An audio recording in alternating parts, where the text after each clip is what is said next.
Welcome back to the channel where fandom is ageless. I am Sheila, she's Kimberly, and we are Forever Fangirls. And today we're going to be reacting to the Electric State final trailer that was released by Netflix this past Monday. Yes, I just follow what my wife says. I don't have any idea what this trailer is about, so I'm going to be as surprised or whatever when I see it. Well, I will say that it is by the Russo Brothers, who are behind such Marvel movies as, you know, Infinity War and Endgame. Oh, okay. And it does star Millie Bobby Brown from Stranger Things, who we love. Yes. And we have met. So, you know, it can't be that bad. I have seen the other trailer for it. This one I have not. Okay. So are you ready? I am. All right, here we go. All right. All right. Interesting. Very interesting. I'm going to say that the special effects look really good. I mean, they do. It's Netflix, so it should have. It's Netflix, but right it's Millie there. Bobby Brown. And we've seen Millie Bobby Brown in other things on Netflix, like Damsel, for example, where sometimes the special effects were somewhat suspect. So, and we've seen other things on Netflix where the special effects have been suspect. I am impressed that Netflix has special effects right now that are good, but it is also the Russo brothers, and I believe you mentioned it was like a $300 million budget. I just happened to like look at what that was. I'm like, oh wow, that's a big budget. So it has a very big budget. I don't know what this is based on at all. I don't know. And you mentioned you're a clean slate. Yeah, I mean, it looks. There's some cute parts of it. Marky Mark and the Funky Bunch. Yeah, that was funny. That's very funny. Like I really do love that song. I actually It's the only song by Marky Mark that I like, by the way. Okay, side note, I actually saw Marky Mark and the Funky Bunch in concert. Of course you did. I had a T-shirt and everything. Of course you did. Lost it somewhere. But neither here nor there. That was a really funny part. I think she, you know, she looks really good. The thing I'm torn on is Chris Pratt. Yeah, I was going to say, I'm like, oh, I didn't realize that he was in this because I'm just, after Guardians of the Galaxy 1, that's where I just like, don't know that I lost interest in any of the films that he did. I know we saw 2.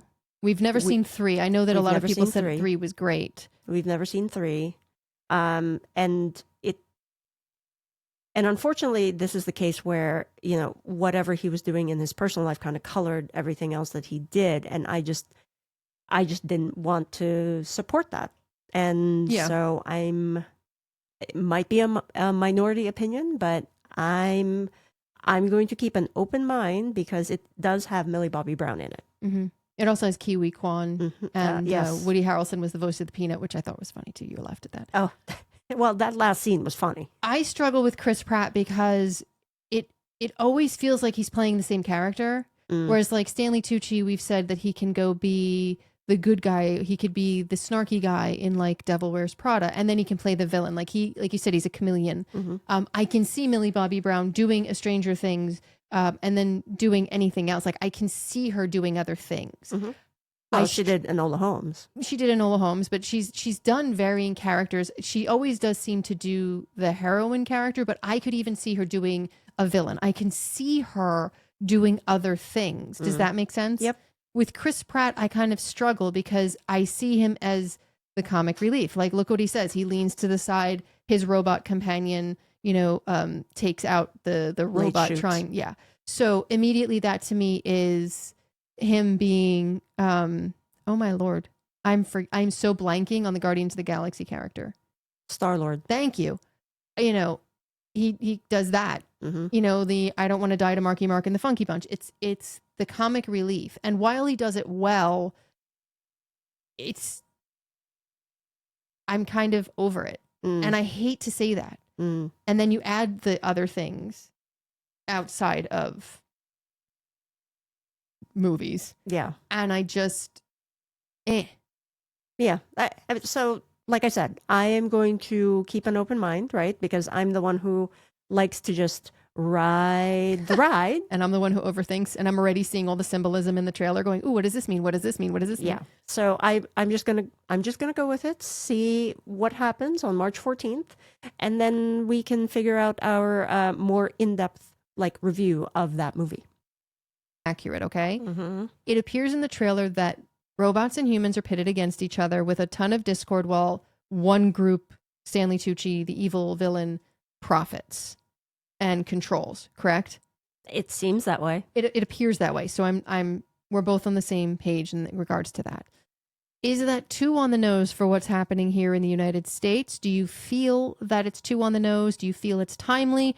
Do you feel that message will be lost and or cause a negative backlash? Do you think it will land, or do you feel people might be upset that it's too preachy in a science fiction escape film?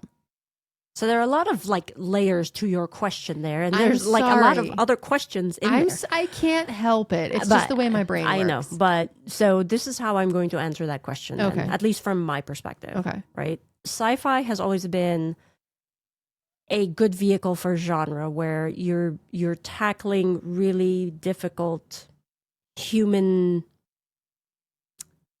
stories, Mm-hmm. right? So it's possible that there's going to be a lot of political undertones in this. And it's possible that it's going to hit people, right? But in any good film, you want to hit audiences in different ways. So there's going to be a section of your audience where they're just going to go and they're going to enjoy the ride. Like me, I like to just go see a film, run through my emotions, whatever they are, as I'm watching the film.